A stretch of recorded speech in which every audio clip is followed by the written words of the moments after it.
Bakit nga ba tayo nabuhay pa kung mamamatay rin lang naman? Ang tanong na minsan tahimik na sumasagi sa ating isipan, lalo na kapag pagod na tayo, nasasaktan o parang wala ng direksyon ng buhay. Pero pag-isipan natin sandali, bakit pa sumisikat ang araw kung lulubog din naman? Bakit pa binubuksan ang ilaw kung papatayin din naman? Bakit pa tayo kumakain kung magugutom din naman? Bakit pa tayo bumibili ng mga gamit kung masisira din naman? Kung iisipin parang paulit-ulit lang ang lahat, pero sa kabila nito ginagawa pa rin natin araw-araw. Walang sawang inuulit at iisa lang ang ibig sabihin niyan. Lahat ng bagay ay may silbi habang ito'y nandyan. Lahat ay may dahilan kung bakit ito nag-i-exist. Ganun din ang buhay natin, hindi aksidente ang pagkabuhay mo.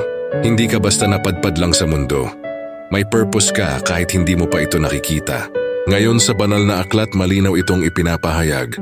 Ayon sa Ecclesiastes 3:1, may takdang panahon ang lahat ng bagay sa silong ng langit. Ibig sabihin may tamang oras at may dahilan ng bawat buhay. May panahon para mabuhay, para matuto, para masaktan, para magmahal at para mag-iwan ng bakas. Sa mundong ito hindi nasusukat ang halaga ng buhay sa haba nito, kundi sa kung paano ito ginamit.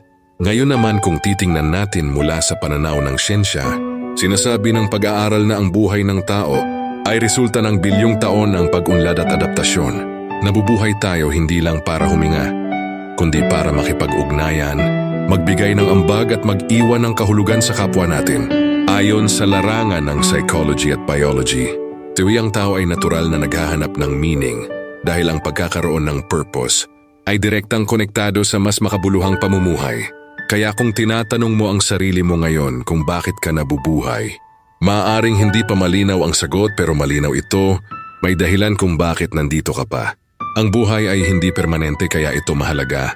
Ang oras ay limitado kaya ito may halaga at ikaw bilang tao ay may kakayahang magmahal, tumulong magbago at magbigay liwanag kahit sa simpleng paraan.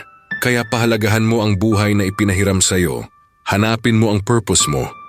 At habang hinahanap mo ito, mabuhay ka ng may malasakit, may tapang at may pag-asa dahil ang buhay kahit pansamantala ay hindi kailanman walang saysay.